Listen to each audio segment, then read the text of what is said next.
And apologies, we have to break out of the story to take you to Canberra, where the Finance Minister Mathias Cormann is being interviewed on RN. Hospital emergency departments.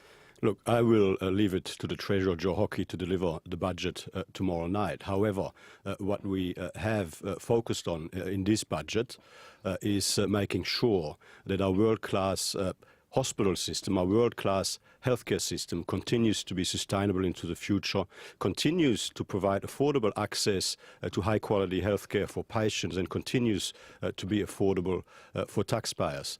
So you're not ruling out a co-payment for casualty ward visits? Well, I'll leave it to the Treasurer, Joe Hockey, to provide the detail in the budget tomorrow night. But just to say again, our focus very much has been on building an even stronger health system to make sure that the world-class health system that we expect here in Australia continues to be affordable and sustainable into the future for our children and grandchildren. But if there is a co-payment to visit a bulk billing GP, won't there have to be a matching charge for emergency departments to stop those casualty wards getting clogged up? Well, you can rest assured that whatever changes we have made in the budget, we thought through their implications very carefully, and whatever secondary consequences that needed to be managed will be very carefully managed. And who would decide who would pay that co-payment in an emergency department? Would it be doctors and nurses? Well, we're getting way ahead of ourselves now. I let the Treasurer, Joe Hockey, deliver the budget tomorrow, and we'll be able to have these sorts of conversations for the next few weeks and months. Minister, the budget will include the abolition or merger of up to 70 government agencies. We know that. How small do you actually want government to be in this country? Well, government has become way too big and way too wasteful under the previous government. When we came into government, we were told by finance that there were nearly 1,000 different individual government bodies. There was a lot of waste, a lot of duplication. Our focus has been on making sure that government services and government administration is as efficient, as effective and as accountable as possible, and that taxpayers aren't asked to pay for things that they shouldn't be asked to pay for. So yes, there will be a significant effort in this budget as a second phase in our effort to reduce the size of government, which will be followed by further efforts down the track.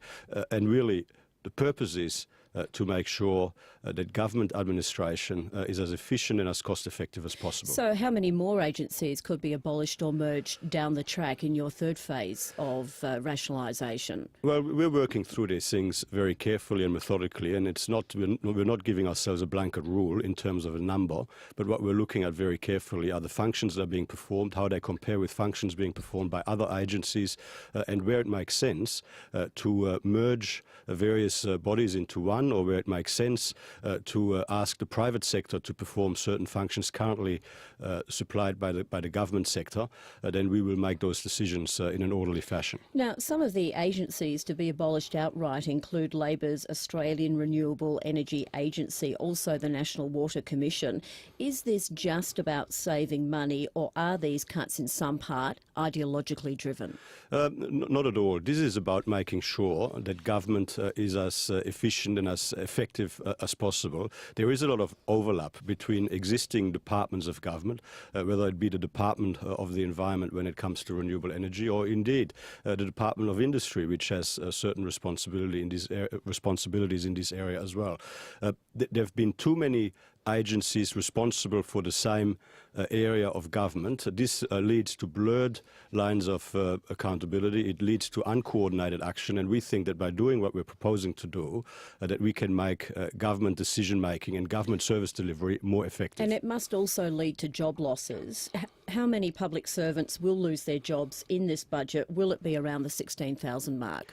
Well, we do think that we can provide the services of government, the frontline services of government, in a way that is more efficient. With fewer people? How many fewer people? All will be revealed in the budget, but there will be a further reduction in the size of the public service over the forward estimates, which comes on top of some of the efficiencies that were imposed by the previous government in the dying days before the last election. Mathias Cormann, on the roads package, that's another significant element of the budget. $40 billion over 6 years for roads, according to the Treasurer from his interview yesterday. But that's not all new money, is it? Nothing like it. Well, what people will see in the budget tomorrow is a significant boost to the investment in infrastructure. But and our focus. How much is new money? You'll have to wait for the detail in the budget, but it'll be a significant boost to the infrastructure investment, and it'll be a focus on productivity enhancing infrastructure as part of our economic action strategy to build a stronger, more prosperous economy and create more jobs. But the important thing in the way that we have structured our infrastructure investment is that it will leverage significant additional investment from the states and territories and indeed from the private sector. So the actual investment in infrastructure across Australia will be much more significant. The Coalition did promise before the election that you would fund WestConnex in Sydney, the East-West Link in Melbourne, the Toowoomba Range crossing in Queensland. There might also be some roadworks around Badgerys Creek. But apart from those major roads, can you name one single new road the Coalition will be funding with new money over the next 6 years? Well, the ones that you've just mentioned are very significant investments that we committed to in the lead up to the last election. And indeed, in relation to significant road infrastructure investments across Australia, we have accelerated or increased the level of funding available to those projects in order to ensure that they are delivered more quickly than they would have been under Labor. But in the budget, you will see some significant additional investments in all states across Australia that will significantly lift our productivity and our economic growth into the future. And will that money come from withdrawing funding from urban rail projects?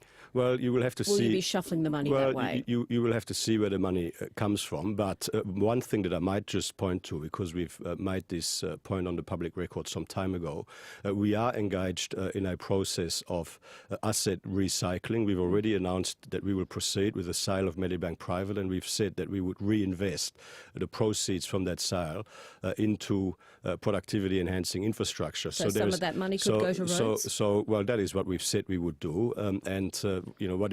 What is emerging, of course, we will continue to go down this path of looking for opportunities to recycle the proceeds from the sale of existing assets to reinvest them into new assets, which will help us build a stronger, more prosperous economy for the future. And Minister, another revenue. And we'll leave it there. Mathias Cormann speaking on RN this morning. And of course, we'll have a special